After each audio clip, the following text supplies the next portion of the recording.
Je fais des efforts pour être avec toi. Ah, yeah. La la la la la la. Yeah, yeah, yeah, yeah. La la la la la la. Oh, oui, c'est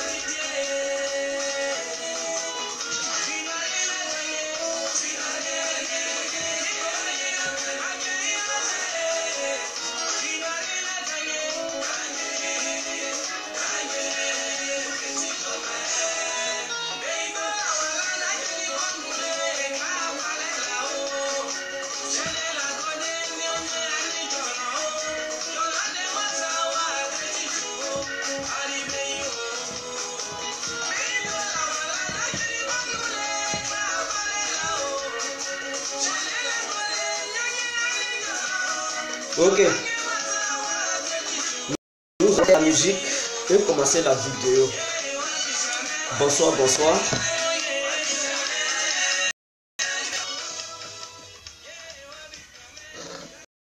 Bonsoir à tous et à toutes, pour tous ceux qui nous regardent.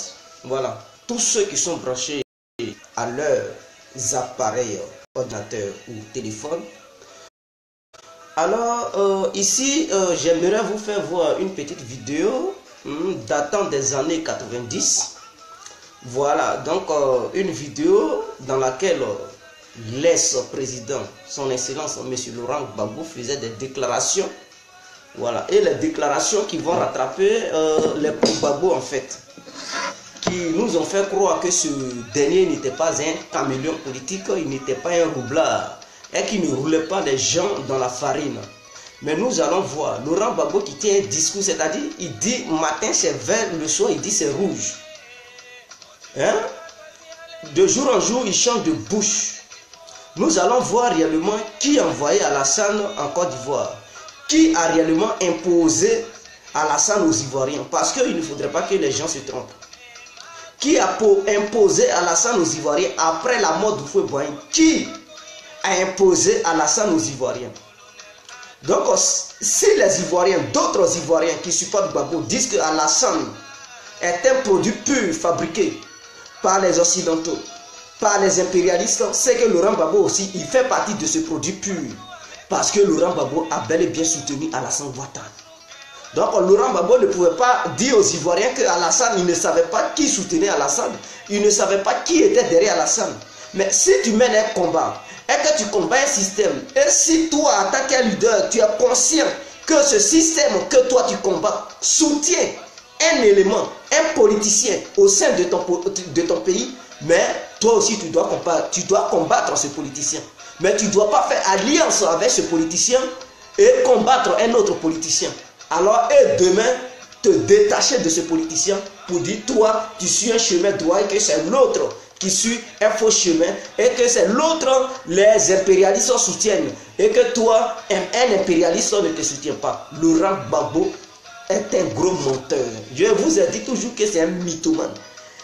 Écoutez les déclarations de Laurent Gbagbo au moment où il défendait Alassane Dramane Ouattara. Et vous allez comprendre, pour ceux qui sont là, qui remuent ciel et terre, pour dire Alassane est un impérialiste, et que Laurent Gbagbo est un nationaliste et un combattant de la liberté, ainsi qu'un panafricain, mes frères, vous allez comprendre, Laurent Gbagbo, il n'a jamais été un nationaliste, il n'a jamais été un panafricain. Il a été toujours un produit pur de l'impérialisme. Est-ce que vous comprenez? Parce que Laurent Gbagbo, il a défendu Alassane. Or, c'est vous-même qui accusez Alassane que Alassane est un impérialiste. Voilà, c'est un élément de la France-Afrique. Or, Laurent Gbagbo avait défendu Alassane hier. Il savait que la France-Afrique soutenait Alassane. Mais cela ne l'a pas empêché de soutenir Alassane. Donc, qu'est-ce qu'on peut appeler ça? Est-ce qu'on peut dire que Laurent Gbagbo a trahi le peuple ivoirien? C'est vous qui passez votre temps à parler de traîtrise. Alors, suite à ces choses, à cette déclaration, pouvons-nous dire que Laurent Gbagbo est l'incarnation de la traîtrise? Attendez, écoutez, et vous allez écouter la vidéo. Voilà, écoutez la vidéo. C'est en 1994 que pour la première fois a été introduite dans la Constitution. Les éléments ont été introduits dans la Constitution par le président Bédier, les éléments écartant du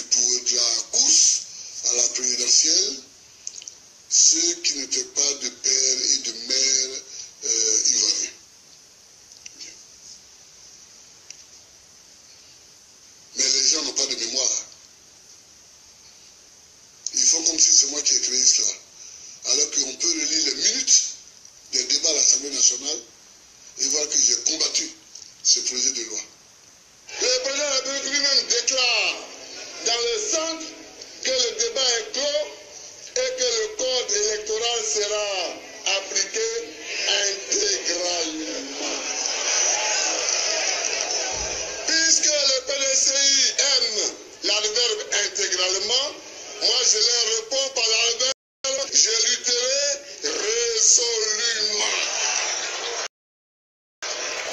Donc, vous comprenez, suite à cette déclaration, c'est-à-dire Bédié avait pris une résolution, il avait mis une loi en place pour écarter tous ceux qui n'avaient pas de mère, c'est-à-dire tous ceux qui avaient un parent étranger, c'est-à-dire que ta mère soit ivoirienne ou que ton père soit ivoirien, mais du coup, tes deux parents ne sont pas ivoiriens, mon frère, tu n'as pas le droit d'aller à la course, pour participer à la course à la présidentielle. Donc Bédié avait mis cette loi en place. Laurent Gbagbo a fait quoi? Il a combattu cette loi pour dire que ce n'était pas une bonne loi. Mais Bédié avait pris cette décision au nom de qui? C'était juste pour écarter Alassane Ouattara. Bédié avait voté cette loi pour écarter Alassane Ouattara parce que Bédié se disait que Alassane Ouattara, il a peut-être un parent et que ses deux parents n'étaient pas ivoiriens. 100% ivoiriens. Donc pour cela, il a pris cette décision pour mettre une loi en place pour écarter Alassane Ouattara à la course présidentielle. Mais Laurent Gbagbo a fait quoi? Il a combattu. Il a combattu les idées de Bédié. Pourquoi? Juste pour que Alassane puisse participer aux élections présidentielles de Côte d'Ivoire. Gbagbo Laurent a combattu les idées de Bédié, Henri Konan Bédié, pour que Alassane Ouattara puisse participer à la course présidentielle de Côte d'Ivoire. Mais suite à cette loi, Alassane avait fui le pays. Il a fui pour quitter la Côte d'Ivoire parce qu'il y avait un mandat d'arrêt international qui était lancé contre lui. Ouattara a fait quoi? Il allait aux États-Unis pour se réfugier là-bas. Mais comme l'opposition ivoirienne, à son temps dirigée par Laurent Gbagbo, était là, a combattu les idées de Henri Konan Bédié et allait prendre Alassane Ouattara pour dire c'est inadmissible que Bédié t'écarte et que tu es un Ivoirien 100%. Tu dois participer aux élections présidentielles de Côte d'Ivoire. Et que cette loi qui dit, avant d'être candidat aux élections présidentielles de Côte d'Ivoire, il faut avoir les deux parents ivoiriens, lui, Laurent Gbagbo et le FPI ne reconnaîtront jamais cela. Et que pour être candidat aux élections présidentielles de Côte d'Ivoire, il te suffit d'avoir un seul père, ou bien un seul parent plutôt, que ce soit maman ou papa. Il te suffit d'avoir un seul parent ivoirien et la route est libre pour participer aux élections présidentielles de Côte d'Ivoire. Laurent Gbagbo a combattu les idées de trucs de Bédié. Mais écoutez encore, je vais développer ça d'abord. Donc si vous reconnaissez que Laurent Gbagbo a combattu les idées de Bédié et les résolutions de Laurent Gbagbo ont fait qu'Alassane aujourd'hui il est au pouvoir, mais les membres du FPI ils se plaignent. Pourquoi? Pourquoi est-ce qu'ils se plaignent? À qui la faute? Est-ce la faute à la France? Est-ce la faute à Houphouët-Boigny? Est-ce la faute aux Ivoiriens? Mais je dirais que c'est la faute aux membres du FPI. Si Ouattara est aujourd'hui président de la République, ne vous plaignez pas. Ne criez pas que la France nous a imposé un étranger. Non. Laurent Gbagbo, il n'était pas un enfant. Regardez-moi son âge. Regardez les cheveux. Il avait déjà les cheveux blancs, mes frères. Je ne veux pas ce code électoral et je ne me présente Regardez comment il était. Voilà. Voilà. Donc Gbagbo n'était pas un petit, un gamin, non. Lui, il avait déjà les poils entre ses deux cuisses au moment où il tenait cette déclaration. Laurent Gbagbo n'était pas un enfant. Il était déjà un mature. Et il dirigeait un parti politique appelé le FPI.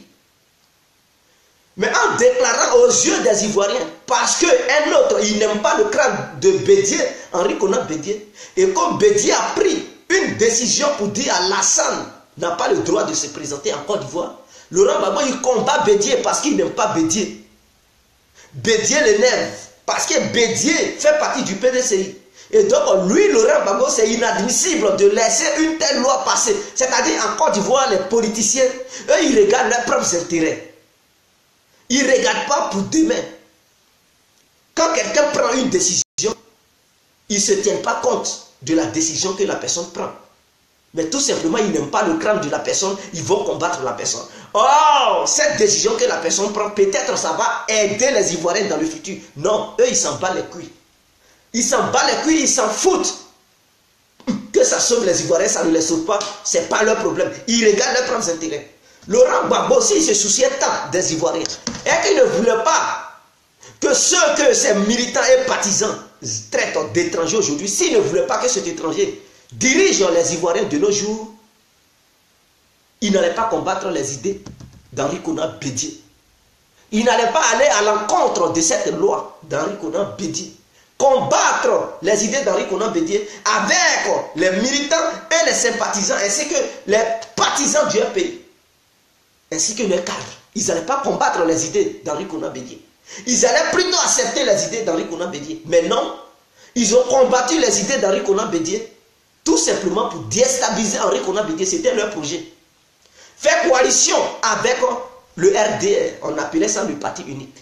Je ne sais pas, le parti républicain ou bien le parti unique, je ne sais pas.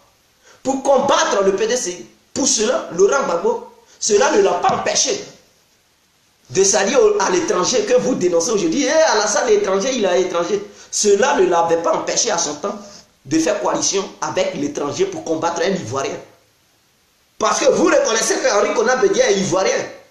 Donc s'il est Ivoirien, pourquoi vous, si vous n'étiez pas hypocrite, si vous étiez normaux et que vous aimiez tant votre pays, je pense que à son temps, dans les années 90, personne d'entre vous n'allait jamais accepter que Laurent Gbagbo fasse une coalition avec un étranger pour combattre un Ivoirien. Mais cela ne l'empêche de faire coalition avec un étranger pour combattre un Ivoirien. C'est vous qui traitez Alassane d'étranger d'ailleurs. Ce n'est pas moi. Mais hier, vous avez fait cette coalition avec un étranger pour combattre un Ivoirien. Donc, ne soyez pas surpris si Bédié, à son temps aussi, de nos jours, il a fait coalition avec ce même étranger pour combattre un Ivoirien. Pourquoi vous vous plaignez? Pourquoi est-ce que vous vous plaignez? Ne soyons pas hypocrites, chers frères. Ne soyons pas hypocrites. Soyons honnêtes. La politique, c'est l'honnêteté, mes frères. La politique, ce n'est pas de manipuler le peuple dans la boue, dans une farine. La politique, c'est de mieux situer le peuple, afin que le peuple puisse bien marcher. C'est de prendre les bonnes décisions pour un avenir meilleur du peuple. Ce n'est pas pour changer de position et faire une politique de caméléon. Ça me fait mal. Aujourd'hui, les membres du pays s'arrêtent partout, que ce soit sur le terrain, les réseaux sociaux. Étranger, Ouattara, Bouki de Sendou, Ouattara ceci, Ouattara cela. Mais remettez-vous en question, vous-même, votre leader, bien brillant, votre pierre précieuse, votre prophète de maman, mais accusez-le aussi. Pourquoi vous refusez de l'accuser? C'est ça qu'on appelle l'hypocrisie, l'injustice. Et c'est ça l'Europe a fait sur l'Afrique et on se plaint. C'est-à-dire quand les Européens tuent les gens en Afrique, ils trouvent ça normal. Eux, ils trouvent ça normal, ils pensent que c'est normal. Mais quand c'est eux, on tue, ils crient le scandale. C'est ça le comportement du FPI. Le FPI, quand ils font alliance avec ceux qui traitent d'étrangers pour combattre les Ivoiriens, ils approuvent que c'est normal. Et ils font croire à la population ivoirienne que c'est bien de faire coalition avec quelqu'un qui n'est pas ivoirien pour combattre un Ivoirien. Mais dès lors que ceux qui combattaient hier, ou bien celui qui combattait hier, fait maintenant, retourne la balle dans leur camp, c'est-à-dire prend ce même étranger pour les combattre, ils trouvent que c'est scandaleux. Donc il faut crier, remuer ciel et terre, Remuer même le mur pour que la poussière puisse sortir du mur. C'est ça l'hypocrisie politique du FPI. Et c'est ça, moi, je déteste. Que quelqu'un vienne me dire c'est faux. Et que votre prophète de Maman, alias l'homme, le politicien caméléon appelé Laurent Gbagbo, n'avait pas tenu ce discours. Moi, je l'appelle le prophète de Maman, alias le caméléon politique. Entre parenthèses, Laurent Gbagbo. L'homme a plusieurs couleurs. L'homme a plusieurs paroles. L'homme a double face. Vous comprenez? Et je vais poursuivre la vidéo. Vous allez comprendre. Il y a un cas d'école. Attendez. Excusez-moi. À la présidentielle, ceux qui n'étaient pas de père et de mère ivoiriens.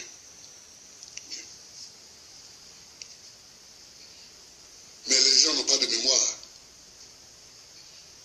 Ils font comme si c'est moi qui ai créé cela. Alors qu'on peut relire les minutes des débats à l'Assemblée nationale et voir que j'ai combattu ce projet de loi. Le président de la République lui-même déclare dans le centre que le débat est clos et que le code électoral sera appliqué intégralement. Puisque le PDCI aime l'adverbe intégralement, moi je leur réponds par l'adverbe, je lutterai résolument. Je ne veux pas ce code électoral et je ne me présenterai pas du tout à aucune élection organisée sous l'abri de ce code électoral. Laurent Gbagbo, à son temps, avait boycotté les élections organisées par Henri Konan Bédié, si j'ai une bonne mémoire, en 1995. Ces élections avaient été boycottées par l'ex-président ivoirien. Parce que tout simplement, Bédié avait pris une décision pour écarter Alassane Ouattara. C'est-à-dire, si tu n'as pas de mère et de père ivoirien, tu n'as pas le droit de te présenter aux élections présidentielles de la Côte d'Ivoire. Gbagbo et les membres du pays ont boycotté les élections présidentielles de 1995. Pourquoi? À cause de Ouattara. Parce qu'ils voulaient que Ouattara soit, coûte que coûte, candidat aux élections présidentielles de 1995. Est-ce que vous comprenez? Le FPI voulait que Ouattara soit candidat en 1995. Mais puisque la loi empêchait Ouattara de se présenter, le FPI et ses militants ainsi que leurs leaders ont boycotté les élections de 1995. Il n'y avait pas autre. C'est votre leader, tant cultivé, tant brillant, votre lumière, votre prophète de Maman, le politicien caméléon, entre parenthèses, Laurent Gbagbo qui vient de la fumer. Je n'ai pas appuyé sa bouche pour dire qu'il n'a qu'à parler. C'est lui-même qui dit il boycotte les élections parce qu'il ne peut pas participer à une élection sous une loi votée par les membres du PDC. Une loi, et il a défini c'est quelle loi. C'était une loi qui écartait ceux qui n'avaient pas les deux parents ivoiriens. C'était le but d'écarter Alassane. Laurent Gbagbo avait combattu. Il avait même boycotté. Donc vous les membres du pays, si vous traitez Alassane d'étranger, mais n'oubliez pas, hier, vous avez même boycotté une élection nationale. Une élection présidentielle, et ce n'est pas n'importe quelle élection, une élection présidentielle de Côte d'Ivoire, pour qu'un étranger soit candidat dans notre pays, la Côte d'Ivoire. Vous comprenez? Pour qu'un étranger soit candidat aux élections, mais quand quelqu'un se présente aux élections, ce n'est pas pour accompagner les autres. Au moment où le FPI avait boycotté, et si Bédié disait, bon, je retire cette loi, et quand Alassane se présentait, il allait devenir président. Mais qui allait installer Alassane? Ça allait être par le biais du FPI. Donc, ce n'est pas aujourd'hui, vous avez imposé un étranger aux Ivoiriens. Ce n'est pas à vous de crier. Les membres du PDCI n'ont pas crié scandale, et c'est vous qui criez scandale. Vous êtes hypocrite. C'est vous, hier, qui aviez milité pour qu'un étranger, pour la première fois, devienne président de la République de Côte d'Ivoire. C'était le FPI, et non le PDCI. Ce n'était pas les Blancs non plus. Parce que Laurent Gbagbo et les membres du pays, ils étaient conscients que Ouattara, il menait la politique de la France-Afrique. Que Ouattara, étant Premier ministre sous le gouvernement de Feu Félix Houphouët-Boigny, avait été peut-être dans vos analyses, les analyses de plusieurs Ivoiriens, avait été imposé à Houphouët par la France. Mais cela n'a pas interpellé les membres du FPI de prendre position et de faire appel à Alassane Ouattara, boycotter même, aller jusqu'à boycotter une élection nationale pour l'avenir des Ivoiriens. C'est-à-dire une élection très très stratégique, présidentielle. Ils ont boycotté ça. Au nom de qui? Lui que vous traitez d'impérialiste, lui que vous traitez d'étranger, vous avez boycotté. Et c'est même le désordre en Côte d'Ivoire, à cause de ce dernier que vous traitez d'étranger, vous avez combattu hier pour lui. Donc, mes frères, c'est pour vous interpeller que vous êtes hypocrites. Vous ne faites pas la réelle politique. Vous foutez de la gueule des Ivoiriens. Non, Alassane est président, un Burkinabé, prends tes bagages, va dans ton sein d'où tu es. Mais dites à Laurent Gbagbo que si Alassane est président de la République aujourd'hui, c'est à cause de lui, c'est grâce à Laurent Gbagbo. C'est Laurent Gbagbo qui a imposé Alassane aux Ivoiriens, et non la France, et non la communauté internationale. Ce n'est pas Bédié qui a imposé Alassane aux Ivoiriens. C'est Laurent Gbagbo. Ce sont les actions de Laurent Gbagbo qui ont permis aujourd'hui que Ouattara est président. Donc pourquoi vous criez mais remettez-vous en question, accusez-vous vous-même, ou bien accusez Laurent Gbagbo, ou bien il est intouchable. Je n'aime pas les hypocrites dans ma vie. C'est-à-dire tu reconnais que tu as tort, ou bien ton frère même a tort, mais tu le défends et tu mets les charges sur l'autre.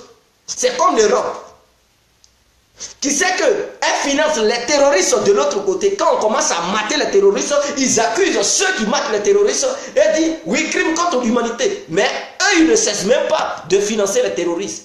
C'est de la même manière que vous vous comportez. C'est-à-dire, vous faites alliance, vous combattez, vous imposez ceux que vous appelez étrangers aux Ivoiriens pour que ces étrangers deviennent présidents de la République de Côte d'Ivoire. Et encore, vous faites comme si vous êtes innocent, vous qui venez encore au grand jour pour crier scandale. Il est étranger, la France nous a imposé ceci, cela. Or pourtant, c'est vous. Vous êtes des hypocrites. Si votre étranger, c'est que Laurent Gbagbo est une marionnette de la France-Afrique. C'est que Laurent Gbagbo est un impérialiste. Laurent Gbagbo nous a imposé un étranger. Si vous considérez que Ouattara est étranger, c'est que votre leader Laurent Gbagbo nous a imposé un étranger. Il a été à la solde et à la manœuvre des impérialistes au nom d'imposer un étranger aux Ivoiriens. Donc là, il n'y a pas de débat. C'est lui-même, je n'ai pas appuyé la bouche de Gbagbo pour qu'il parle. J'aime les faits. L'histoire rattrape. Quand tu marches, tu laisses les traces. Et donc Laurent Gbagbo a laissé les traces. Jugez les traces qu'il a laissées. Pourquoi vous faites semblant de ne pas voir? Vous êtes devenus tous aveugles sur les traces laissées par Laurent Gbagbo. Et c'est non, Laurent Gbagbo, il n'a rien fait. Toujours vous voulez vous jouer les victimes. Or, c'est nous qui sommes les victimes, nous le peuple. Nous les citoyens. Nous les habitants de la Côte d'Ivoire. C'est nous qui sommes victimes. C'est nous. On est victimes de la politique du FPI. Donc arrêtez d'accuser les gens. Mais je vais poursuivre la vidéo. Et vous allez voir, il va changer de bouche encore ce même Gbagbo.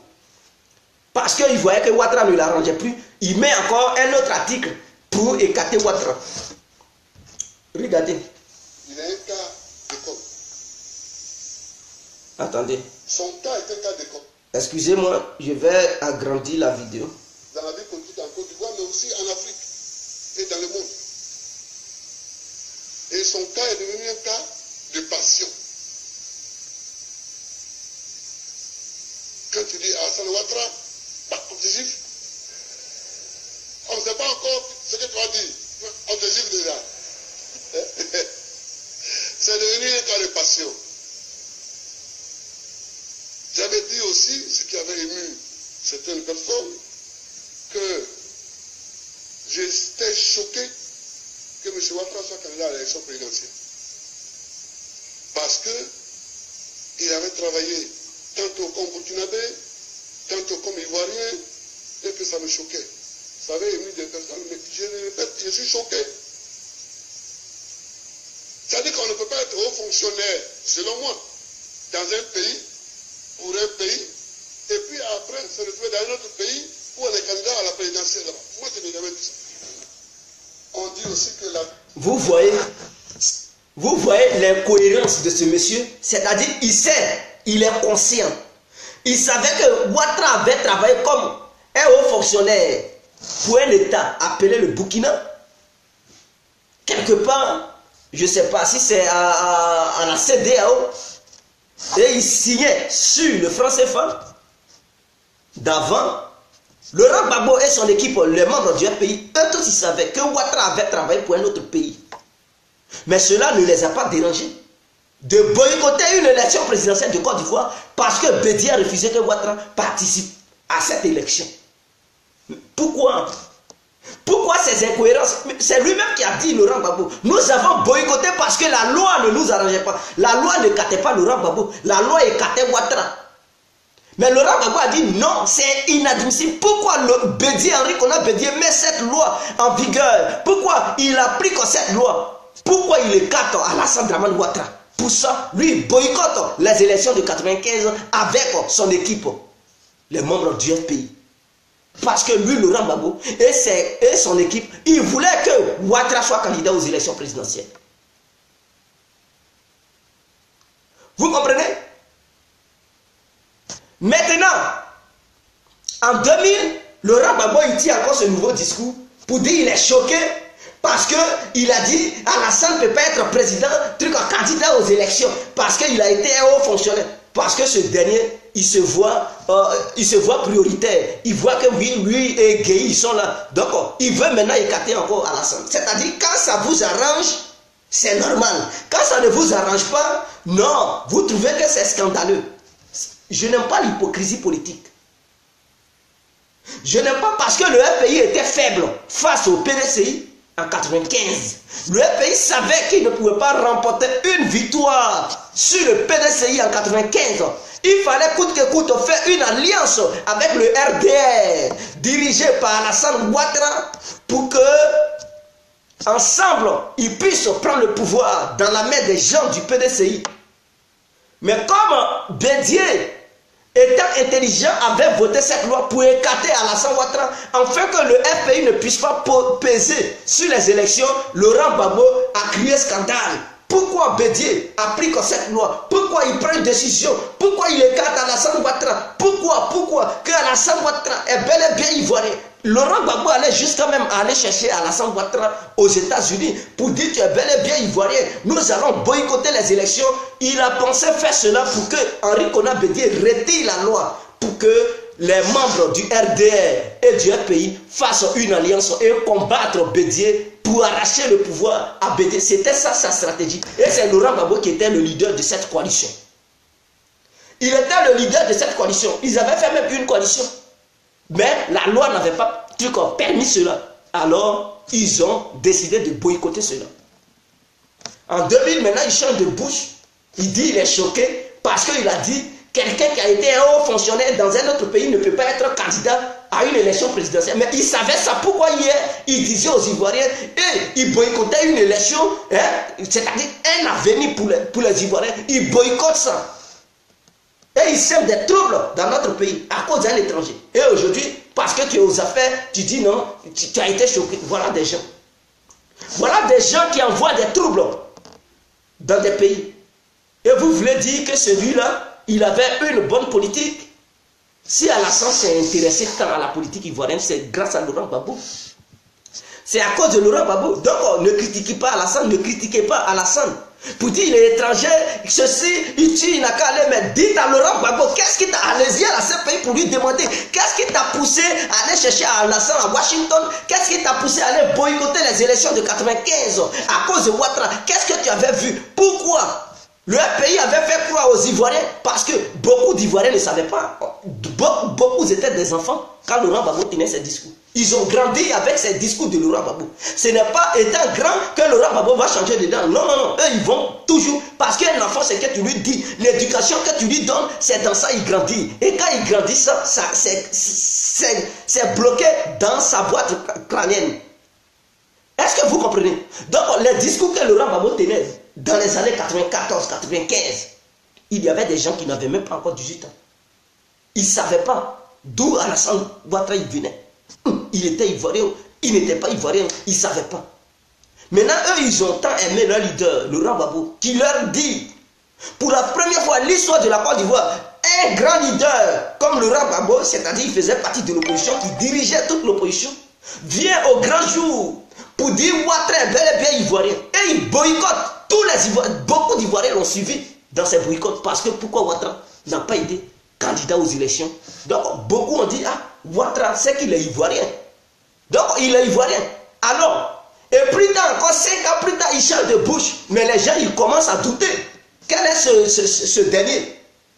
Quelle politique il mène? Beaucoup ont dit, bon, si c'est ça, moi, je me mets derrière Ouattara. Laurent Gbagbo, c'est un menteur. Voilà pourquoi Ouattara a eu la popularité en Côte d'Ivoire. Et beaucoup se sont alliés à Ouattara pour combattre Gbagbo. Parce qu'ils ont compris que Laurent Gbagbo était un menteur. Il a manipulé les citoyens ivoiriens pendant des années. En les faisant croire que Ouattara était ivoirien. Maintenant, eux, ils ont suivi les idéologies de Ouattara. Et après, ils disent Ouattara n'est pas ivoirien. Et ils disent non, on ne peut pas accepter ça. Ouattara est bel et bien ivoirien. Il est bel et bien ivoirien. Tu as été le premier à dire ça aux Ivoiriens. Donc en Suisse, c'est un Ivoirien, ce n'est pas un étranger. Et les gens, ils sont surpris. Non, la France a imposé, ce n'est pas la France, c'est Gbagbo qui a imposé Ouattara aux Ivoiriens. Est-ce que quand il boycottait, c'est la France qui lui disait il faut boycotter? Si la France lui disait il faut boycotter, s'il suivait les ordres de la France pour que Ouattara devienne président de la Côte d'Ivoire, c'est que Laurent Gbagbo, lui aussi, il fait partie des marionnettes des Français. Il fait partie aussi de l'impérialisme français. Il sait qu'il a joué aussi le jeu des grandes puissances mondiales. Pourquoi vous êtes étonnés? Gbagbo, il est blanc, il est saint, c'est un Jésus, c'est une lumière, c'est un Mohamed, c'est un Allah, c'est un je ne sais pas, c'est un ceci, c'est un cela. C'est ça, je dis, il a été le malheur de la politique ivoirienne. Il a été le malheur. Et on poursuit encore. Nous allons poursuivre. Parce que j'ai montré les preuves. En 1994. Attendez, je vais faire avancer la vidéo. Le code électoral et je ne me présenterai pas du tout à une élection organisée sous l'abri de ce code électoral. Ouattara, il est un cas d'école. Son cas est un cas d'école. Dans la vie politique en Côte d'Ivoire, mais aussi en Afrique. Attendez. Et son cas est devenu un cas de passion. Quand tu dis Alassane Ouattara, on te gifle. On ne sait pas encore ce que tu vas dire. On te gifle déjà. C'est devenu un cas de passion. J'avais dit aussi, ce qui avait ému certaines personnes, que j'étais choqué que M. Ouattara soit candidat à l'élection présidentielle. Parce qu'il avait travaillé tantôt comme burkinabé, tantôt comme ivoirien, et que ça me choquait. Ça avait ému des personnes, mais je le répète, je suis choqué. C'est-à-dire qu'on ne peut pas être haut fonctionnaire, selon moi, dans un pays, pour un pays, et puis après se retrouver dans un autre pays, où on est candidat à la présidentielle là-bas. Moi, je n'ai jamais vu ça. On dit aussi que l'article 35 de la Constitution est fait pour éliminer Ouattara. C'est pas de se lever la question qui me trompe. Mais c'est les réponses que j'entends souvent qui me trompent. Il y en a qui disent non, ce n'est pas fait pour éliminer Ouattara. Mais oui, c'est fait pour éliminer Ouattara. Ah ben oui, c'est-à-dire qu'une loi est votée pour régler un problème. Cette constitution, on est au forum de la réconciliation pour se dire. Donc vous comprenez, Laurent Gbagbo, vous voyez ce monsieur, c'était un vrai danger pour notre pays, la Côte d'Ivoire. C'était un vrai danger pour la Côte d'Ivoire. Raison pour laquelle je demande aux Ivoiriens d'être très sages, de ne pas se laisser berner par ces politiciens. Tous les politiciens que nous suivons aujourd'hui, faisons très attention mes frères. Cette même loi que Bédié avait mis en place pour écarter Ouattara et que Laurent Gbagbo avait combattu, il a semé des troubles en Côte d'Ivoire. Il a même allé jusqu'à boycotter une élection présidentielle Parce que pourquoi Ouattara n'était pas candidat? Pourquoi Bédié avait écarté Ouattara? Il allait même chercher Ouattara aux États-Unis pour faire une coalition. On appelait ça le truc, les républicains, je ne sais pas.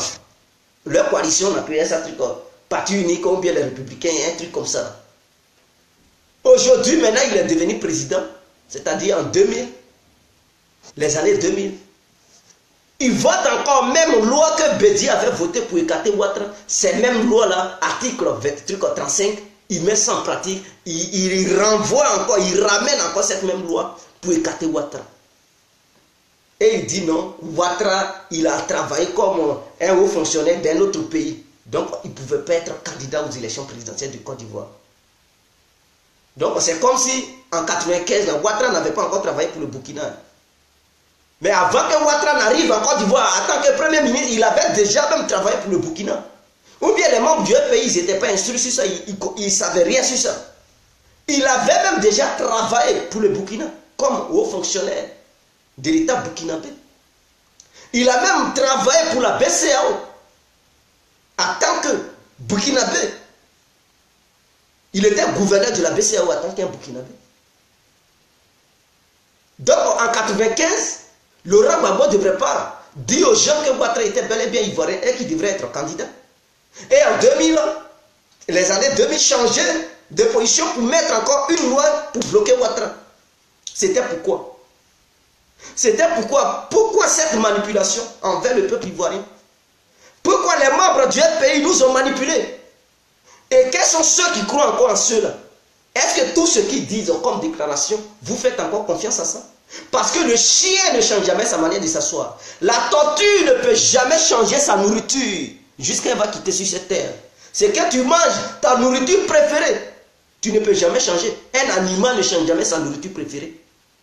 À moins que tu sois un être humain et qu'une maladie survienne dans ta vie, on peut te dire ne mange plus ça. Là, tu peux changer. Mais un animal qui est dans la brousse ne peut jamais changer ce qu'il adore comme nourriture.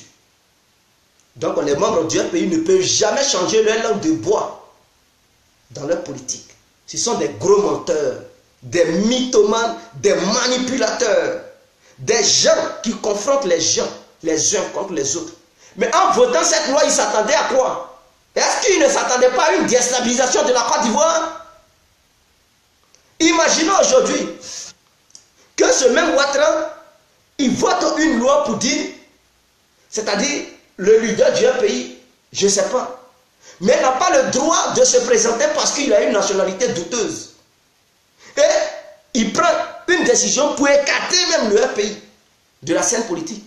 Est-ce que les membres du pays ne vont pas s'organiser pour déstabiliser Ouattara? Est-ce qu'ils ne vont pas s'organiser pour déstabiliser le pouvoir de Ouattara? Ils seront frustrés là. Ils seront frustrés. Alors, pourquoi le pays est étonné de voir une rébellion frapper la Côte d'Ivoire en 2002? Non, ils sont là-bas de la rébellion. Mais oui, les membres du pays attendaient quoi? Est-ce que quand Gbagbo prenait ses décisions, il ne s'attendait pas à ça, à des troubles? Mais quand Bédié à son temps, il a pris les décisions, mais il s'est confronté à des troubles, c'est-à-dire le boycott total des élections. Le pays était paralysé, les manifestations dans toute la Côte d'Ivoire, c'était mélangé. Mais il a tout fait pour régler. Mais cela n'a pas cessé en 1999, il a été chassé. Ces troubles n'ont pas cessé. On continuait jusqu'en 1999, il a vu son pouvoir tomber. Donc quand le pays prenait cette décision, il devrait aussi s'attendre à un renversement du pouvoir, à un coup d'État et à des troubles au sein de notre nation, la Côte d'Ivoire, que j'aime bien. Alors, ils ont pris des décisions, sachant bel et bien que ces mêmes décisions que l'autre avait prises, ça a coûté cher au pouvoir de l'autre. Ça a déstabilisé la Côte d'Ivoire en son temps, au temps de trucs Bédié. Donc, à leur temps, en prenant une telle décision, ils devraient aussi s'attendre le retour du bâton. Mais, voilà des gens encore qui s'étonnent. Non, rébellion, ils sont surpris. Non, quand ils prennent des décisions, il ne faut pas être surpris de ce qui va arriver suite à ces décisions. C'est ça, je dis, ce sont des gamins politiques. C'est des gens, ils ne sont pas mûrs politiquement. militants au cadre, ils sont naïfs, eux tous. Ils sont naïfs et des gros bandits, pour ne pas dire des grands bandits, qui ont fait une coalition pour berner les Ivoiriens. C'est-à-dire les Aweri, les grands menteurs, les gros menteurs, des gros bandits, qui ont fait une coalition de mensonges et une coalition des grands gangsters de l'Afrique qui se sont unis, appelés Ivoiriens, pour berner le peuple ivoirien et mentir au peuple ivoirien, manipuler le peuple ivoirien, tuer le peuple ivoirien, emmener le désordre dans notre beau pays, la Côte d'Ivoire, la déstabilisation totale. Et les gens, ils sont surpris parce qu'il y a eu une frappe de la rébellion. Les gens sont morts suite à la décision de Laurent Gbagbo de mettre l'article 35 sur pied et de l'appliquer envers Alassane Ouattara. Voilà les vrais problèmes. Il n'y a jamais de fumée sans feu, mes frères. Vous faites la politique. Mais quand on fait la politique, il faut aller à la base. Il faut aller à la base. Cette nouvelle loi que Ouattara a mis en place, c'est une loi que Oufoué avait mis en place. C'est-à-dire, quand tu es un seul père, ou bien un seul parent, je dis père, que ta mère soit ivoirienne ou ton père soit ivoirien, tu peux te présenter aux élections présidentielles. Voilà la nouvelle loi que Ouattara a mis en place. La loi que Oufoué avait mis en place et que Bédi avait changé. Et c'est cette loi qui avait créé le désordre. Donc quand il y a un problème, on règle le problème. On part à la racine de ce problème. Donc les membres du pays sont étonnés. Quand on dit Laurent Gbagbo est à la base des troubles en Côte d'Ivoire, de cette déstabilisation, de cette paralysie de la Côte d'Ivoire, de ces morts, ces milliers de morts, les Ivoiriens qui sont morts, il est à la base. Parce qu'il suffit d'un petit truc, et puis tout est parti. Tout est parti. Tout se gâte. C'est un petit truc qui provoque un grand truc. Une grande chose. Une catastrophe. Si vous ne savez pas, allez-y apprendre. À quoi ça la politique? Il faut être très prudent en politique. Tout ce que tu dis, et tu dois peser tes mots. Tout ce que tu mènes comme action, tu dois d'abord faire très attention là où tu dois mettre tes pieds. Parce que si tu mets tes pieds dans un mauvais endroit, ça peut provoquer un cataclysme total que tu ne pourras pas maîtriser. Donc les membres du pays doivent faire très attention. Voilà l'origine des troubles en Côte d'Ivoire. Datant des années 90 jusqu'en 2000. Les années 2000. Et nous sommes toujours dans les années 2000. Voilà l'origine de ces troubles. Et donc vous nous envoyez la guerre, vous nous envoyez le désordre et vous faites passer par des gens qui sont des victimes. Non, on ne peut pas accepter ça. Je ne peux pas accepter quelqu'un, le provocateur, qui se joue les victimes. Comme si c'est toi, les gens avaient provoqué. Oh, pourtant c'est toi qui as provoqué. Voilà des gens. Donc moi, mes vidéos, c'est pour faire raisonner les gens. Pour ceux qui refusent de raisonner, c'est pour les faire raisonner et les ramener à la raison. Que tu sois un haut cadre, je m'en fous. Mais peut-être tu es un haut cadre, mais tu n'es pas intelligent. C'est de te faire raisonner. Mets ton cerveau en question pour que ton cerveau puisse travailler parce que ton cerveau refuse de travailler et refuse de reconnaître toi-même tes propres responsabilités, ou bien ta propre responsabilité que tu as au sein de cette crise ivoiro-ivoirienne. La crise qui est venue n'est pas quittée en l'air comme ça, boum, pour tomber. Il y a toujours quelque chose qui provoque quelque chose. Et ça entraîne ça nous envoie à un autre truc, à une autre chose. Tout ce qui arrive à un individu dans sa vie, il y a toujours quelque chose qui a provoqué. Mais peut-être lui, il ne s'en rend pas compte. Mais s'il raisonne bien dans son passé, il verra que dans son passé, il avait fait un tel truc. Et c'est ça qui le rattrape. Peut-être ça peut te rattraper dans 2 ans, 5 ans, ou bien sur place, ou bien dans 10 ans. Mais que tu avais déjà toi-même oublié. Le passé revient toujours. Raison pour laquelle la justice se base toujours sur le passé pour juger dans le présent et condamner dans le présent. Est-ce que vous comprenez? FPI, le seul parti en Côte d'Ivoire qui a pris pouvoir et nous avons connu la guerre. Donc vous comprenez, je veux des gens qui vont me contredire. Le Front républicain. Ah ok, le Front républicain, merci à vous.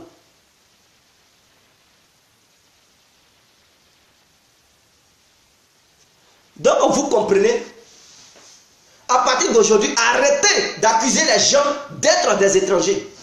Quand vous étiez les premiers à imposer les étrangers aux Ivoiriens. Je ne veux plus attendre dans la bouche des membres du pays crier sur les toits pour dire Ouattara est étranger. Si Ouattara est étranger, vous étiez les premiers à nous imposer Ouattara comme président de la République de Côte d'Ivoire. N'oubliez pas ça. N'oubliez pas ça. Donc si vous n'avez pas terminé ce que vous avez commencé, la France a terminé, assumez ça. Et donc assumons ça. Ne venons pas crier partout. Non, non, non. C'est pourquoi on demande toujours un être humain. Est-ce que ce que tu commences là, tu peux terminer? Est-ce que chacun de nous a déjà dit ça à son ami ou bien à son frère ou bien un inconnu? Est-ce que ce que tu commences, tu peux terminer? C'est ça le slogan du truc ivoirien. Le slogan ivoirien, toujours. Est-ce que ce que tu commences, tu peux terminer? Est-ce que ce que tu commences, est-ce que tu peux terminer? Ce que tu commences, c'est que si tu ne peux pas terminer, ne commence pas. Yaya. Parce que ça peut te créer des années plus tard. Ou bien sur place. Il ne faut pas commencer un truc que tu sais que c'est dangereux. Et quand même tu commences. Est-ce que tu peux terminer? Il ne faut pas provoquer par là que tu ne peux pas gagner. Il ne faut pas commencer à investir dans un projet que toi-même tu sais que tes moyens n'arrivent pas là-bas. Qui par la suite, on va te ruiner et te rendre pauvre. Il ne faut pas investir dans un domaine que tu sais que ça ne fonctionne pas, mais tu es têtu, tu investis là-dedans et après, tu perds. Mes frères, les membres du pays ont été les premiers à nous imposer un étranger en Côte d'Ivoire. Ont été les premiers à boycotter les élections et envoyer des troubles au sein de notre pays à cause d'un étranger. Parce que c'est eux qui appellent Ouattara étranger. Donc je prends leur propos pour faire comme si réellement Ouattara était étranger. Donc si on considère que Ouattara est étranger, on suppose que Ouattara est étranger. Donc vous étiez les premiers à militer au sein de la Côte d'Ivoire, à déstabiliser la Côte d'Ivoire par les manifestations de grande envergure au sein de notre pays. La Côte d'Ivoire boycottait les premières élections de la République de Côte d'Ivoire. Depuis que la Côte d'Ivoire a été créée, le pays a été le premier parti politique à boycotter une élection présidentielle au nom d'un étranger. Au nom d'un étranger, pouvons-nous dire dès lors que le pays est un parti politique qui est à la guise des grandes puissances pour tout faire pour nous imposer des gens qui sont étrangers, soit burkinabés, ou bien réellement le FPI est un parti politique nationaliste? Voilà la question. Je veux des arguments convaincants. Ne venez pas m'insulter. Mais contredisez-moi, s'il vous plaît. Venez me contredire. Il ne s'agit pas d'imbécile. Tu es menti. Ta mec, voilà tout ce qu'ils disent. Ils savent dire parce qu'ils n'ont pas d'argument. Quand moi, complet, je suis calé, il n'y a pas quelqu'un qui peut me contredire parce que ce que je dis, tout est avéré. Mes propos sont avérés. Je ne dis pas n'importe quoi. Venez démentir cela. Ouattara étranger. Ils ont amené la guerre. Ils ont amené quelle guerre? Mais vous êtes à la base de la guerre de Côte d'Ivoire. C'est vous qui avez créé cette rébellion. Quand je parle de c'est vous qui avez créé cette rébellion, c'est suite à cette décision d'article 35 mise en place par l'ex-président ivoirien et le président du pays appelé Laurent Gbagbo, l'homme caméléon, le prophète de Maman, qui a poussé certains militants et certains citoyens ivoiriens à se rebeller contre les membres du pays, contre le pouvoir de Laurent Gbagbo. Parce qu'ils se sont vus humiliés en écartant leur leader. Parce que Laurent Gbagbo les avait fait croire hier que Alassane était ivoirien. Si hier, Laurent Gbagbo avait dit aux Ivoiriens que Alassane était un Burkinabé, aucun Ivoirien n'allait suivre Alassane. Si Laurent Gbagbo n'était pas parti chercher Alassane à Washington pour ne pas dire à, je ne sais pas, à Las Vegas ou bien quoi là, pour venir dire aux yeux des Ivoiriens que Alassane est ivoirien et qu'ils n'ont qu'à lui faire confiance, aucun Ivoirien n'allait suivre Alassane. C'est lui qui a dit aux Ivoiriens que Alassane est ivoirien. Il a dit ça aux Ivoiriens clairement, à 95, 94, 95. Il a boycotté même au nom d'Alassane. Donc les Ivoiriens dans leur tête, Alassane est ivoirien. Et les nordistes se sont mis derrière Alassane. D'autant que les gens de l'Ouest, ils reconnaissent déjà que Ouattara est ivoirien. Ce n'est pas eux qui vont contester la nationalité de Ouattara. Parce que Laurent Gbagbo est quand même à la tête d'un parti politique. Ce sont les grandes personnalités de la Côte d'Ivoire. Avant, les Ivoiriens, ils n'étaient pas mieux informés. C'était les politiciens qui les informaient. Donc, si Laurent Gbagbo a dit, ah, voilà, lui, il est nordiste, il est ivoirien. Les nordistes ont eu confiance à Alassane. Ils se sont rattachés à Alassane. Alassane est devenu leur leader. Suite à la mort de Jenny Komena, Alassane est devenu leur leader. Et ils se sont mis derrière Alassane. Maintenant, dans les années 2000, Laurent Gbagbo écarte Alassane pour dire qu'il a une nationalité douteuse. Il a déjà travaillé comme une haute personnalité d'un autre pays voisin appelé le Burkina.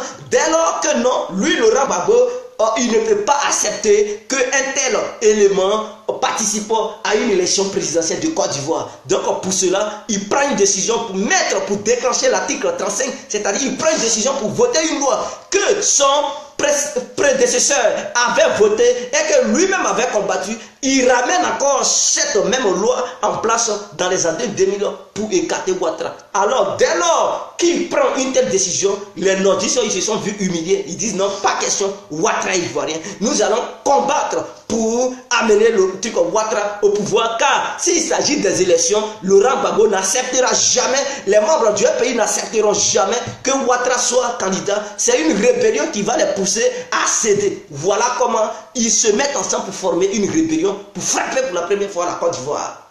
Voilà le premier coup d'État. Et les membres du pays sont surpris. Les Ivoiriens sont étonnés. Mais ce coup d'État et cette guerre qui a endeuillé les gens, mes frères, la guerre qui a endeuillé tous les Ivoiriens et toutes les Ivoiriennes, la guerre qui a fait des prisonniers politiques, la guerre qui a provoqué des portés disparus, la guerre qui a provoqué des exilés comme nous, la guerre qui a provoqué le traumatisme dans notre pays,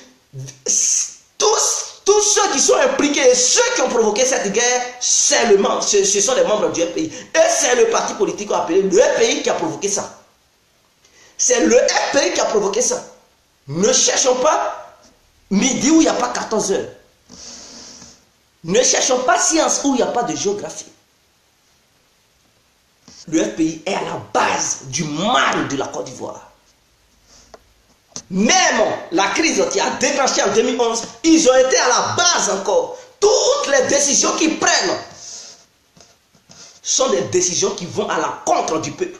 C'est-à-dire les membres du pays n'ont jamais pris une bonne décision qui puisse apporter la paix à la Côte d'Ivoire. Ils prennent des résolutions et des décisions qui vont à l'encontre des intérêts des Ivoiriens. Non seulement des intérêts des Ivoiriens, mais la vie.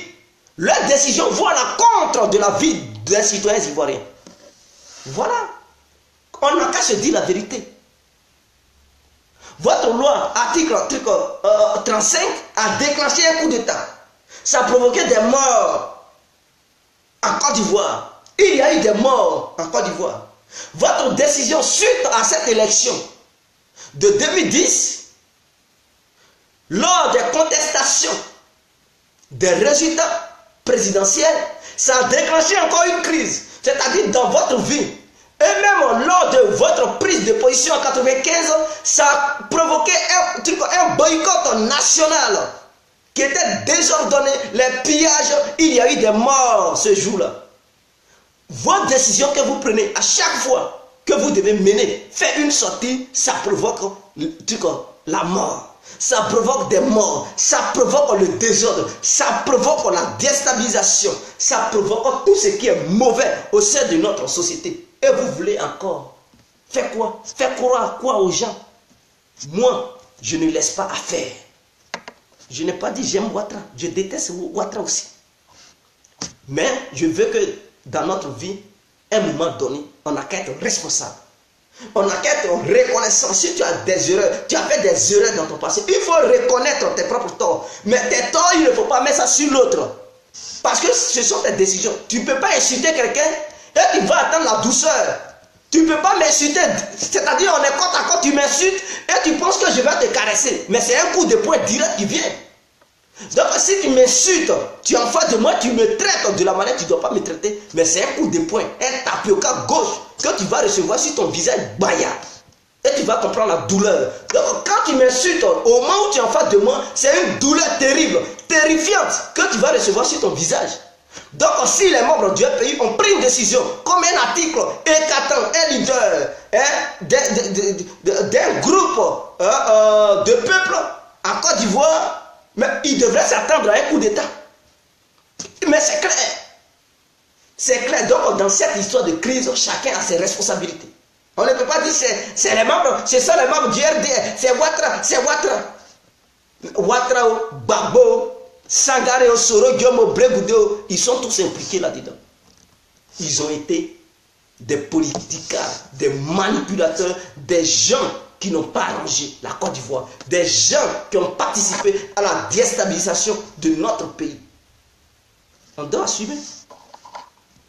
Nos politiciens ont trop fait de bêtises. Voilà, Mathias Béranger, exactement. Bon, tu deviens ridicule à la fin. Alassane Ouattara est en train de foudre du bordel dans ton pays et tu passes tout ton temps contre Laurent Gbagbo. Tu es en train de démontrer aux yeux du monde. Il compte sur quoi pour écarter Ouattara? Mon frère, tu sais, Alassane, ce qu'il fait, il prend des décisions qui n'arrangent pas les Ivoiriens. Je n'en disconviens pas. Ça, c'est clair. Ce n'est pas un débat, ce n'est pas un truc, ce n'est pas un débat, ce sont des faits reconnus par tous les Ivoiriens, que ce soit du camp de Ouattara, camp de l'opposition, camp de la société civile et même de la communauté internationale, ainsi que même les gens qui sont dans la région en Côte d'Ivoire. Ça, ce n'est pas un débat, ce sont des faits. Mais, il faudrait qu'à un moment donné, on éclaire les gens. Parce que, jusqu'à présent, vous demandez à un leader du FPI, même un militant du FPI, il ne peut jamais reconnaître que les membres du FPI ont eu tort. Ils ont fait des erreurs. Ils ne peuvent jamais. Ils vont dire que ce sont les membres du RADP. C'est Ouattara. Mais dès lors qu'on ne les interpelle pas pour dire dans le passé et même dans le présent, ils commettent des erreurs et que leurs actions ont poussé d'autres à réagir, à prendre certaines décisions. Et ces décisions, dans l'ensemble, que ce soit du FPI et du RADP, ont provoqué un cataclysme au sein de la société ivoirienne. Ils ne comprendront jamais. Donc moi, mes vidéos que je fais, et je tape dur sur les membres du FPI, c'est de les interpeller pour dire qu'ils ont leur responsabilité au sein de tout ce qui se passe. Parce que s'ils ne reconnaissent pas le passé, ils vont toujours faire ces mêmes bêtises dans le futur. Est-ce que vous comprenez? C'est-à-dire quelqu'un, un enfant qui fait des bêtises, et tu ne lui rappelles pas qu'il fait des bêtises, mais il va penser que ce qu'il fait là, ce que les autres lui ont fait, il a été victime. Donc il va se considérer comme une victime. Il ne va pas se rendre compte que ce sont ses propres décisions qui ont provoqué ce qui vient de lui arriver. Donc moi, mes vidéos, c'est d'interpeller les membres du pays, les militants du pays, les militantes du pays, les erreurs de leurs leaders, en fait qu'ils comprennent c'est quoi une erreur, en fait qu'ils comprennent qui est Laurent Gbagbo. Les jours à venir, je ferai pour Ouattara, pour éclairer aussi les membres du RDR. Vous comprenez? Donc moi, je veux les interpeller. Parce que tous les membres du pays, ils pensent que Laurent Gbagbo n'a jamais commis une erreur. Voilà ce qui se passe dans leur tête. Et moi, mes vidéos, c'est de les interpeller. Je ne suis pas là à me ridiculiser, mais je suis là à conscientiser des gens. Peut-être toi, tu es trop membre du pays, tu ne comprends pas. Raison pour laquelle tu penses que oui, je ne dénonce pas Alassane. Mais va voir mes anciennes vidéos et tu verras que j'ai dénoncé Alassane. J'ai commencé à dénoncer à Laurent Gbagbo il n'y a pas longtemps. Parce que ces membres ne sont pas instruits. Ce sont des gens qui créent des groupuscules d'individus. Gbagbo ou rien. Gardiens du temps, ils ne comprennent rien. Ils ne comprennent pas ce que c'est que la politique. Ils ne comprennent pas les erreurs de Gbagbo, les erreurs de Sangaré, les erreurs d'Afi. Ils ne comprennent pas. Parce que chez eux, tout ce que Gbagbo a fait, c'est bien. Voilà, toutes ces actions ont été correctes. Et ce que Sangaré fait, ces actions sont correctes. Ce que Afi fait, ces actions sont correctes. Ils ne prennent pas le temps pour analyser ce que leurs leaders font. Ils n'ont jamais, aucun membre du pays n'a jamais accusé le camp du pays. Jamais. Tu ne verras jamais ça. C'est-à-dire, ce qu'eux ils font, c'est bien. Ce que les autres font, ce n'est pas bien. Et c'est ça qui fait que les guerres ne cesseront jamais dans ce monde. Parce que tant que tu ne reconnais pas Ou bien tu ne reconnaîtras jamais tes propres torts. Mais qui va reconnaître ça à ta place? Et l'autre, il ne va pas aussi reconnaître pour lui, il n'aura jamais la paix. Il n'aura jamais une vraie paix. Et ça va aller. Idée contre idée, affrontement. C'est ça qui envoie les affrontements. Est-ce que vous comprenez? C'est ça qui provoque les affrontements, les guerres de ce monde. Toi, tu as trop détesté Ouattara, donc, car la vérité. Donc, vous comprenez? Les grandes puissances qui se battent aujourd'hui, je prends le cas de la Syrie. Si la Syrie est dévastée par les guerres, c'est parce que les Européens, ils ne reconnaissent pas qu'ils soutiennent les terroristes. Moscou aussi, il ne reconnaît pas que les actions du gouvernement sont terribles. Et les Occidentaux, ils ne reconnaissent pas aussi que les actions des rebelles sont terribles. Donc quand ils s'asseyent autour d'une table, personne ne reconnaît ses torts. Voilà pourquoi la guerre ne finit pas là-bas. Parce qu'ils ne s'attendent pas. Chacun pense que ce qu'il fait, c'est normal. Et c'est ça en Côte d'Ivoire. Quand les politiciens mettent des actions, leurs militants et les mêmes cadres, ils pensent que leurs actions sont bonnes. Donc c'est le peuple qui est victime. Donc cette vidéo, c'est pour interpeller les membres du pays. Pour dire tout ce qui est arrivé, guerre, comme truc. Alassane est président aujourd'hui, ça a été leur faute. Ça a été leur faute. Et il faut mettre les points sur les i. Il faut un juge pour trancher. Et les preuves sont là. Je ne parle pas en vain. Je parle avec des preuves.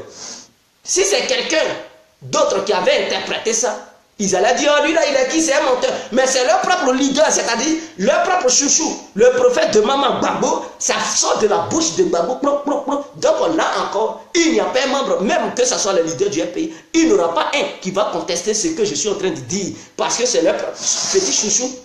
Petit chouchou, poupée, hein, la petite poupée de Maman. Voilà, leur petite lumière, leur Jésus qui vient d'avouer cela. Il n'était pas un bébé. Il était déjà grand. C'est lui qui a avoué cela. Donc, qui va encore contester? Dès lors qu'ils vont reconnaître que leur chouchou a fait des erreurs dans le passé, ils comprendront que si Alassane est président aujourd'hui, ils ne vont plus passer leur temps à dire Burkinabé, Burkinabé. Ils ne vont plus passer leur temps à dire la France nous a imposé quelqu'un, parce qu'ils reconnaîtront dorénavant qu'ils étaient les premiers à militer, depuis que l'histoire de la Côte d'Ivoire a commencé, à militer pour la première fois pour qu'un étranger devienne président en Côte d'Ivoire. Le FPI a été le premier parti politique. Ça n'a pas été le PDCI. Est-ce que vous comprenez? Donc c'est ça que je veux faire comprendre aux uns aux autres. À partir de là, il ne faut plus. C'est-à-dire si quelqu'un parle encore de Ouattara étranger, montrez-lui cette vidéo. Ce que j'ai montré comme preuve et mes décors et le décortiquement que je fais. Montrez-lui ça, il va écouter, ses grosses oreilles vont entendre et il va fermer sa bouche, il ne va plus contester. Je ne vois pas qu'est-ce qu'il va encore trouver comme argument pour justifier ses mensonges. Parce que sa bouche, pour ne pas dire son bec, sera cloué. Il ne pourra pas dire mot.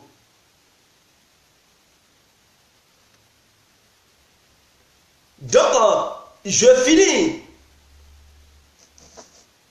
sur ces propos pour dire la guerre en Côte d'Ivoire,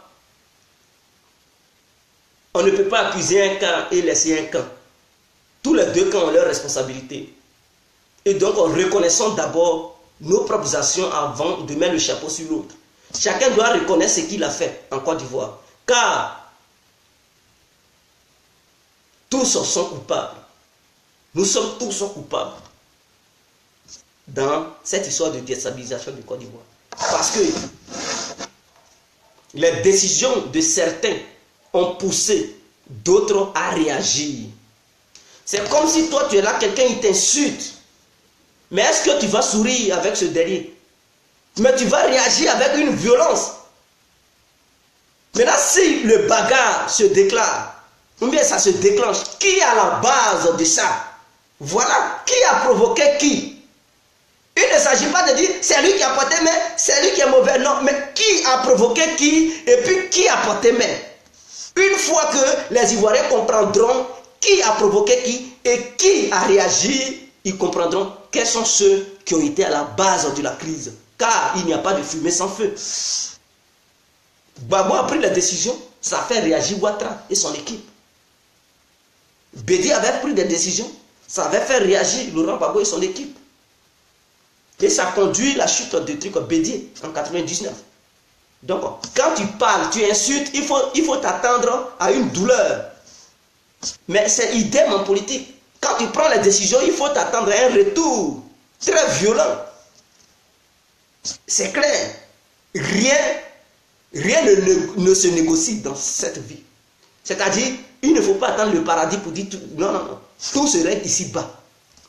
Ce que tu fais, ça te rattrape. Tes propos te condamnent. Tes décisions te condamnent. Prendre des décisions, ça peut te condamner demain. Tu ne peux pas aller devant un policier pour dire je t'encule, je te fais, mais il va te botter. Et même on te condamner. T'emmener parce que tu as manqué de respect à l'État. Ah oui, parce qu'il représente l'État. Tu ne peux pas aller te bagarrer avec un policier. Tu ne peux pas insulter un policier. Mais il sera ficelé, il va réagir. Et il ne faut pas le condamner. Et c'est clair. Quand tu insultes ton ami, il faut savoir que tu as la force. Parce que tes injures vont le pousser à te donner des gros coups de poing. Ils vont dire qu'il n'a pas raison, mais ceux qui seront là, ils vont dire mais c'est l'autre qui a provoqué. Ils ne vont pas dire lui qui t'a bastonné, qui t'a donné les coups durs. Ils ne vont pas lui donner tort. Ils vont dire c'est toi, ta bouche parlait trop, tu as insulté beaucoup, tu as même traité sa mère de pute, ou bien son père de temps. Donc lui il a réagi, ils vont dire mon frère tu n'as pas raison. C'est-à-dire on te botte encore, il te d'abat, il fait enfler même ton visage. Et on te dit tu n'as pas raison. Pourquoi? Parce que tes propos et tes actions ont permis à l'autre de réagir de façon violente envers toi. Et tu vas pleurer, tu pars à la maison, tu pars à la douleur. Donc Gbagbo a pris des décisions qui ont poussé l'autre à réagir avec un coup d'état. Et il est surpris. Non, il devrait assumer. Donc les membres du pays et les militants, ainsi que les militants, doivent comprendre c'est quoi. Et ils doivent aussi conscientiser leurs frères et amis pour dire Laurent Gbagbo a été à la base de tout ce qui est arrivé. Lui et Ouattara ont été à la base du mal de la Côte d'Ivoire. Donc chacun n'a qu'à assumer ses responsabilités. Ouattara plus Gbagbo sont à la base du désordre de la Côte d'Ivoire. Il ne faut pas, ils vont dire que c'est Ouattara seulement. Gbagbo aussi, il fait partie. S'il y a eu rébellion, Gbagbo aussi est coupable. Ouattara aussi est coupable. Voilà, moi, ma position.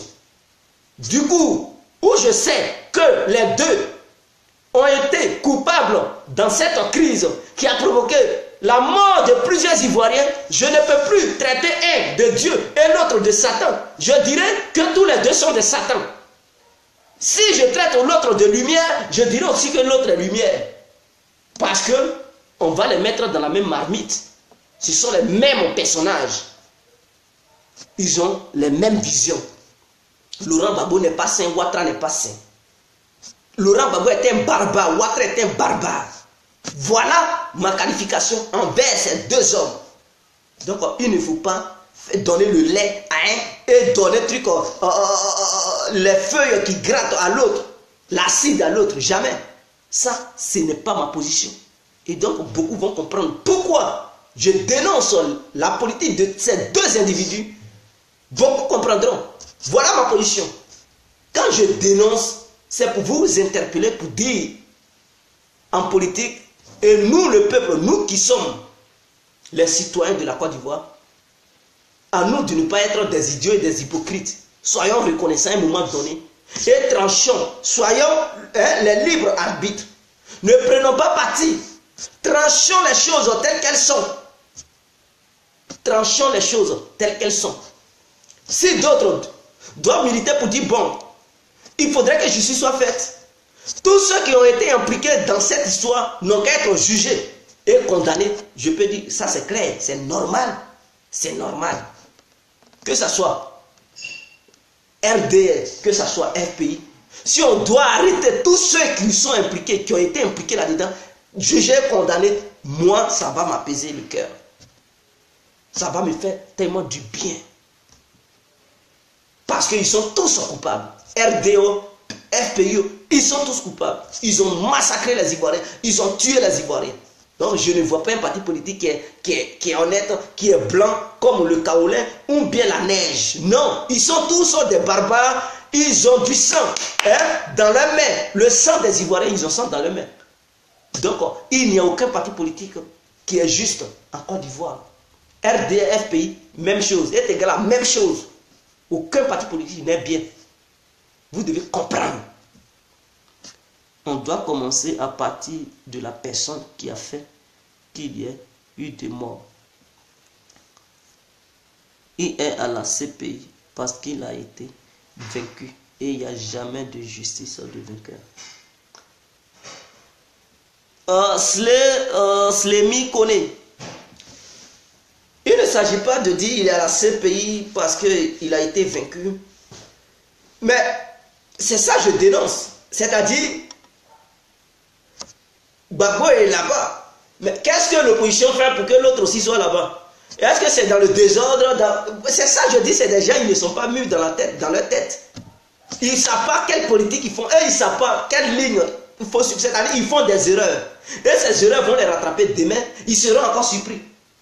Quand nous on dénonce, on leur dit l'unité. Faire une unité au sein du pays. Chercher d'autres petits partis politiques et des mouvements politiques pour faire une coalition, pour avoir une force d'opposition, ainsi pour militer en fait qu'une justice soit faite pour tous. Mais non, ils ne veulent pas. Ils préfèrent la division. Maintenant, si vous préférez la division, pourquoi vous mettez les chats sur les autres?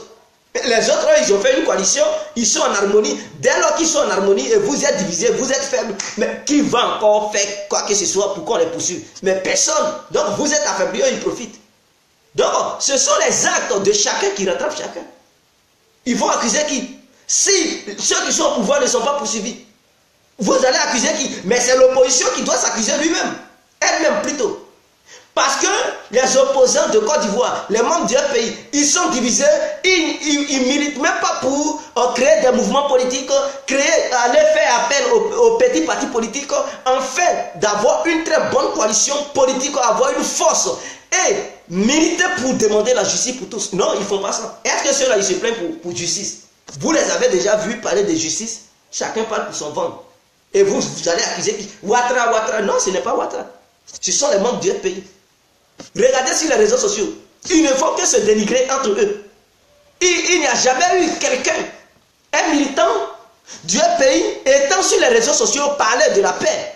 Eux tous, regardez-moi, Sangaré, un vieux con, voilà, Afi, un démon, comme ça, et puis un vieux soulard, et puis il parle de ces bêtises. Au lieu de parler de comment faire pour s'organiser, comment faire pour s'unir, avoir une force, non, ils sont dans des futilités, et demain ils seront surpris, ils vont mettre quoi? Les tâches sur le RDR est responsable, Ouattara est responsable. C'est ça je dis, c'est déjà, ils n'ont jamais été responsables dans leur vie. Ils font des bêtises et après ils mettent ça sur les autres. Mais tout se paye cash dans la vie. Ce que tu poses comme acte, mais c'est ce que tu vas recevoir comme récolte. Si tu es faible, mais tu penses que tu ne vas pas recevoir de justice, mon frère. Tu es faible, tu ne peux pas mettre pression sur quoi que ce soit pour que... Vous avez déjà vu un pauvre qui a raison sur un grand riche. Un pauvre qui n'est pas poussé par un riche. Avoir raison sur une élite, non.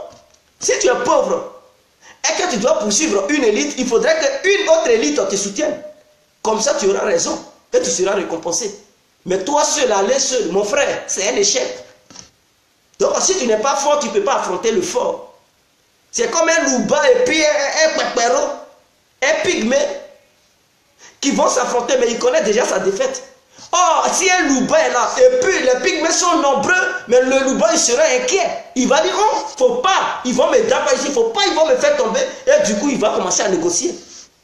Il faut avoir la force, mais quand tu vois des individus qui sont des fiengales, qui sont remplis devant toi, ils sont nombreux, mon frère, tu commences à négocier, parce que tu ne peux pas t'affronter à eux.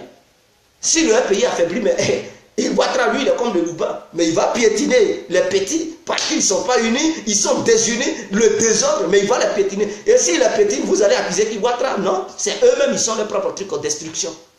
Ils se sont auto-détruits. Ça, ce sont les messages que j'envoie pour faire raisonner les gens. Il ne s'agit pas d'insulter. Ce n'est pas la question. Aujourd'hui, nous voulons que Gbagbo revienne et que nous faisons une réconciliation après. Allez de là-haut. Voilà les gens, tu attends l'arrivée de Gbagbo pour faire une réconciliation. Voilà. Tu attends l'arrivée de Gbagbo pour organiser ton parti.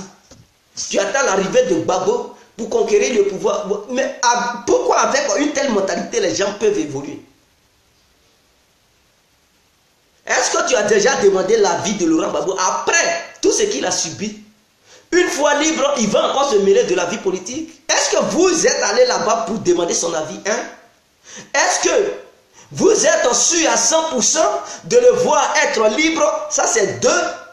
Est-ce qu'il n'est pas encore vieux pour encore s'impliquer dans la politique? Mais voilà des questions que vous devez vous poser. Voilà des questions que vous devez vous poser. Mais vous ne posez, vous avez une seule idée. Gbagbo va sortir. Gbagbo, mais si tu penses qu'il va sortir, il faut aussi avoir une autre idée. Est-ce qu'il va sortir? Est-ce qu'il sera condamné? Est-ce qu'il va être libre? Voilà les deux idées qui vont pousser l'être humain à mieux s'orienter. Mais si tu as une seule idée, il va sortir, et tu patientes pendant des années et ça te déçoit. Tu es affaibli totalement, c'est-à-dire tu n'as plus de force. C'est comme quelqu'un qui compte tellement sur quelque chose. Et vers la fin, on dit on ne lui donne pas. Mais il est abattu, il est affaibli, il peut même devenir fou. Il peut devenir fou, perdre un truc en connaissance. Vous n'avez jamais vu ça. Quand tu as tant confiance à ça, et qu'à un moment donné, on dit on ne te donne plus, mais tu piques une crise, tu deviens dérangé mental. Et vous devez comprendre, là où il est là, ce n'est pas pour les enfants. Il y a deux questions qui se posent. Est-ce qu'il va être libéré ou est-ce qu'il va être condamné? Et maintenant, vous qui êtes sur le terrain, qu'est-ce que nous faisons pendant que le jugement se poursuit? On fait quoi sur le terrain? Est-ce qu'on reste muet pour attendre son retour? Ou est-ce qu'on mène les actions? Est-ce qu'on reste muet, on est là? Pendant qu'on attend, est-ce qu'ils vont nous décevoir pour le condamner? Voilà des questions que vous devez vous poser. Personne ne se pose une telle question dans la vie. Quand tu t'en passes un concours, soit tu réussis ou soit tu fais un échec. Ces deux idées doivent être dans ta tête. Pour ne pas que, au cas où, si tu reçois une réponse de la réussite, tu puisses être heureuse. Et si tu reçois une réponse de ton échec, tu puisses être remonté pour ne pas perdre ton connaissance. Voilà les deux questions qui doivent conduire l'être humain dans ses projets. Est-ce que ce que je vais faire un échec ou bien ça va aboutir, ça va avoir le succès? Quand tu construis une société, tu dois avoir deux idées. Est-ce que ça va bien marcher ou bien ça va être un échec? Et si ça devient un échec, qu'est-ce que je fais? Si ça devient une réussite, qu'est-ce que je fais? Mais tu as deux idées et puis tu t'engages dans la société. Est-ce que lui que je vais nommer en tant que PDG peut diriger la société? Est-ce qu'il ne peut pas me voler ou bien il va me voler? Attends, je vais le tester pour voir. Et il y a toujours deux idées. Il ne faut pas dire non, il ne peut jamais me trahir. Et s'il te trahit, tu fais quoi? Tu vas mourir, tu vas aller te pendre. Donc les membres du pays, il ne doit pas avoir cette idée de Gbagbo. Si Gbagbo revient, on va non. Vous devez avoir deux idées dans votre tête. On fait quoi? S'il revient ou pas, on ne sait pas. Mais qu'est-ce qu'on fait d'abord? On doit s'organiser, faire certaines choses. Peut-être il va revenir. S'il revient, voilà, il va nous compléter. S'il ne revient pas, voilà, on va boucher tel trou. Voici qu'est-ce que vous devez faire comme des actions. Et après, vous allez être surpris. Et crier sur tout le temps. Oh, Gbagbo! En ce temps, le pays est déjà détruit. Affaibli. C'est ce que vous voulez. Ne vous prenez pas au sérieux. Hein. Ne prenez pas les vrais engagements. Ne mettez pas le vrai compas sur pied. Et restez là, attendez l'arrivée de Gbagbo. Avec blanc, on ne joue pas. On ne sait jamais. Parce qu'avec blanc, ça peut tourner. C'est-à-dire, si blanc, il veut avoir quelque chose coûte que coûte, tu ne peux pas l'effrayer. Ils ont voulu enlever Kadhafi là. Ils ont tout fait. Tout. Ils ont tout fait. Ils l'ont bouté. Gbagbo est déjà dans l'air, mais s'ils veulent le condamner là, ce n'est pas l'Afrique, parce qu'ils n'ont pas peur de l'Afrique. Ce sont des gens, ils sont prêts à tout faire pour atteindre leurs objectifs. Syrie là, ils veulent faire tomber Bachar. Malgré que Poutine, une grande puissance, est derrière Bachar, mais ils font tout pour empêcher la paix en Syrie. Parce que leur objectif, c'est de tuer Bachar. C'est de le tuer, l'éliminer, et donner le pays aux rebelles. Ils sont prêts à faire n'importe quoi. n'importe quoi. Ils fabriquent même des bombes, les bombes chimiques pour dire, oui, le régime a lancé ça afin de justifier leur intervention. C'est tout ce qu'il faut. Donc, ils sont prêts à tout. Avec l'homme blanc, il faut attendre à tout. Négro, attendez-vous à tout. Ne pensez pas du côté de sa libération seulement. Pensez aussi du côté de sa condamnation. C'est très important. Le blanc, quand il veut quelque chose, en Irak, ils ont voulu intervenir. Ils étaient obligés eux-mêmes de faire sauter 2 tours américaines au sein de leur pays, afin de justifier ces attentats de 2001 pour frapper un autre pays juste pour prendre le pétrole et tuer le président en question. Et ils ont reçu leur coup. Vous comprenez? En Côte d'Ivoire, pour intervenir, ils ont tout fait. Conseil de sécurité, ils ont intervenu. Il n'y a personne qui les a arrêtés. Ils ont réussi leur coup. S'ils veulent condamner Gbagbo, personne ne va les arrêter. Ils vont réussir leur coup. C'est-à-dire qu'ils vont tout faire pour réussir leur coup. Tout ce que vous avez à faire, vous devez prier, négocier avec eux pour qu'ils puissent le libérer. Mais si vous refusez les négociations et vous voulez faire bras de fer, ça ne va pas vous arranger. Ne pensez pas que Gbagbo est l'homme loin de Dieu. Non. Tout le monde est loin de Dieu. Tout le monde. Je vous dis bien tout le monde. Et c'est l'être humain qui détruit l'être humain. Il est dans les mains. Vous devez comprendre ce que c'est qu'un risque. Voulant se comporter comme un guignol, vous poussez le monsieur à être condamné. Vous devez négocier. Seules les négociations, les Européens, ils adorent les négociations. Les négociations les affaiblissent. Vous comprenez? Un Européen, tu veux faire bras de fer, il est prêt à faire tout. Il est prêt à faire tout. C'est-à-dire, entre bras de fer, il est prêt à faire n'importe quoi pour t'emmerder. Si tu veux, il faut être un président. Ils vont faire, vous voyez la Corée du Nord. C'est un pays puissant. Mais ils sont prêts à faire n'importe quoi pour, c'est-à-dire pour faire révolter le peuple. Ils sont prêts à prendre des décisions, des embargos, toujours conseil de sécurité. Ils sont là à empêcher le monsieur de gouverner son pays. Ils sont là, tout ce qu'ils doivent faire, ils utilisent tout ce qu'ils savent faire. Tant que le régime ne chute pas, ils ne vont jamais cesser de les laisser tranquilles. Ils ne vont jamais cesser de les laisser tranquilles. Et vous devez comprendre, l'homme blanc, il est comme ça. L'homme blanc, il est comme ça. Il veut toujours qu'il faut dire, tu as gagné, tu es patron. Là, il est content. Là, il est content. Même si tu n'es pas sérieux dans tes déclarations, il faut essayer de les blaguer. Là, ils sont contents, ils rient, on a gagné. Et puis, ils peuvent te libérer. Voilà tout ce que l'homme blanc, nous les connaissons. Voilà tout ce que l'homme blanc, il veut. Il veut faire bras de fer, l'homme blanc, il va tout faire pour te nuire. Et le comportement des membres du pays, ils vont nuire Gbagbo. C'est ce que je vous le dis, c'est ce que je vous dis. Ils vont, si vous voulez vous comporter comme ça, sans faire la négociation, ils vont nuire votre leader, ils vont le condamner. Et vous ne pouvez rien faire. S'ils veulent quelque chose, ils sont prêts à tout. Ils sont complices américains, européens, ce sont les mêmes français. Les décisions de la France en Afrique, là, ce n'est pas la France seulement, il y a les Anglais, il y a les Allemands. Si la France est d'accord, les Allemands sont d'accord, les Anglais sont d'accord, les Belges sont d'accord. Ils sont tous italiens, ils sont tous d'accord. Donc vous devez comprendre que les actions françaises en Afrique est égales aux actions anglaises, aux actions américaines, aux actions hollandaises. Eux, ils sont tous complices. Ils font la même politique, ils sont au courant, ils sont coupables, eux tous. Donc vous devez comprendre cela. Or, Laurent Gbagbo est dans leur fief. Et c'est eux qui veulent encore sa tête. Ce que vous devez faire, ce sont les négociations. Faites comme si vous étiez affaibli. Demandez leur pardon pour dire qu'ils n'ont qu'à le libérer. Une fois libre, une fois en Côte d'Ivoire, vous pouvez vous réorganiser pour faire autre politique, pour montrer que oui, il faut les... Parce qu'eux, ils trompent. Pourquoi vous ne voulez pas aussi les tromper? Le blanc, il faut aussi le tromper. Parce que lui, il utilise sa stratégie pour te tromper. Pourquoi toi, tu ne peux pas aussi le tromper? Tu peux le tromper en faisant croire que non, il a gagné. En faisant le fait croire que non, le bras de fer, il a pris le dessus. Tu lui demandes pardon. Une fois qu'il est content, ils vont se consulter, ils vont dire bon, ce n'est plus. Et vous prenez des décisions, vous pouvez faire. Mais de toutes les façons, tu peux contourner les décisions. Ce n'est pas eux qui violent toutes les règles de la terre. Est-ce qu'ils respectent les lois? Ils ne respectent aucune loi au monde. S'ils veulent faire, ils prennent des décisions unilatérales. Vous aussi, vous pouvez signer des trucs sans les respecter. Il faut les tromper aussi.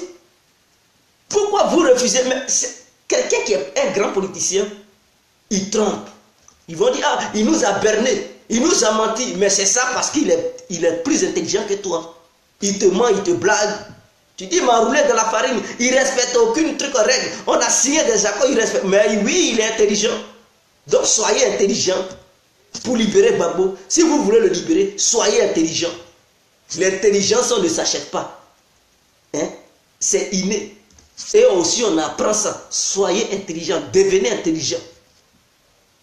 Ne restez pas là comme des petits robots qui sont carrés dans la tête, qui n'ont pas un esprit ouvert. Avec vos actions, ils vont le condamner définitivement.